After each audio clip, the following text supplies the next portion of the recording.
Dans le cadre de la capsule financière d'aujourd'hui, on retrouve M. Sylvain Marleau, conseiller en placement pour la financière Banque nationale.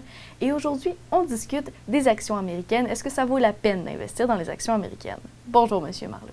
Bonjour Karine, effectivement, on me pose souvent la question, ou j'entends souvent dire, est-ce que c'est le temps d'investir dans les actions américaines? Vous savez, depuis 2008, le sujet a été largement traité. L'économie américaine, elle en a arraché beaucoup. On se souvient qu'en 2007-2008, il y a des gens on voyait des images à la télévision que les gens se présentaient à la banque pour sortir leur argent des succursales bancaires. On pensait que les compagnies automobiles comme GM puis comme Chrysler allaient faire faillite. Les banques américaines, on pensait qu'ils allaient tous faire faillite. Bon nombre de compagnies ont eu besoin de l'aide du gouvernement américain pour se sortir de l'embarras. Ils ont eu des prêts d'argent importants. Mais là, écoutez, ça fait déjà 4 ans de cette période-là. OK? Alors, la roue tourne, le monde évolue, et puis là, on voit que les compagnies américaines, dans bien des cas, ils ont toutes remboursé l'argent qui leur avait été prêté par le gouvernement. On voit même des compagnies qui font des records de profit, puis qu'elles ont des montagnes de liquidités en banque. OK? Je vais vous montrer quelques acétates. J'ai reçu une présentation de la banque de RBC qui valent la peine d'être regardée. Les liquidités des sociétés, les compagnies, sont à un niveau record. Apple a 100 milliards dans son compte de banque. Microsoft a présentement quelque chose comme 50 milliards. Et même GM, je pense avoir lu qu'ils ont 15 milliards dans le compte de banque.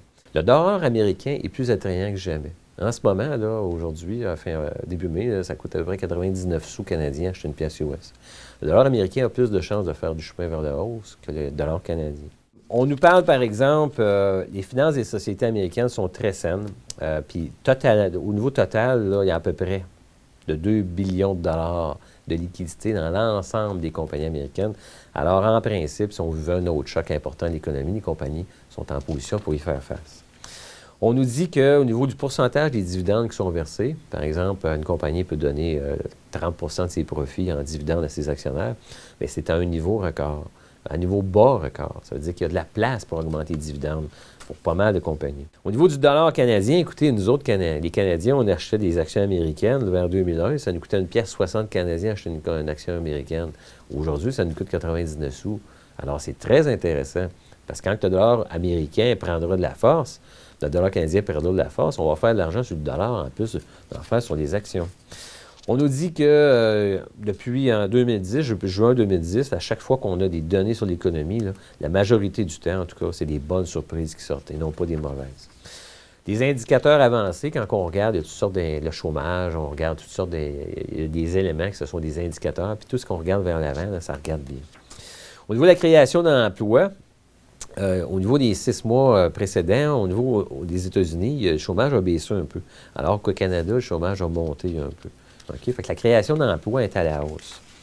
Le marché du logement aux États-Unis, on nous dit que dans l'ensemble des États-Unis, le marché du logement se stabilise, puis tranquillement, il va progresser. Ce ne sera pas une progression rapide, ça va être lent, mais il tend à progresser. On nous dit aussi que les compagnies américaines font à peu près 25-30 % de leurs bénéfices hors des États-Unis. C'est un niveau qui est record. Par exemple, McDonald's, là, les restaurants McDonald's, ils ont, je pense, c'est 3000 restaurants en Chine. Alors, quand on parle de l'action de McDonald's qui ne lâche pas de monter, c'est pas juste relié au marché américain. Cette compagnie-là, c'est vraiment une compagnie qui est mondiale. OK? Alors, je pense vraiment que le temps arrange les choses. Il y a un cycle économique mondial. En 2007-2008, les Américains sont tombés en récession les premiers. En 2011, on a vu l'Europe, là, on a entendu parler pas à peu près, les autres ils passent dans le tordeur. Depuis quelques mois, on nous dit que la Chine, l'économie a beaucoup ralenti, que l'immobilier aurait peut-être chuté de 30 %. Puis à un moment donné, c'est peut-être d'autres pays comme le Canada qui vont avoir un ralentissement. On n'est pas sur une autre planète. Alors, le temps change, la roue tourne, puis là, probablement qu'il faut commencer à changer notre discours, arrêter de voir les États-Unis que tout va mal, parce que les choses s'améliorent. Merci beaucoup, M. Marleau.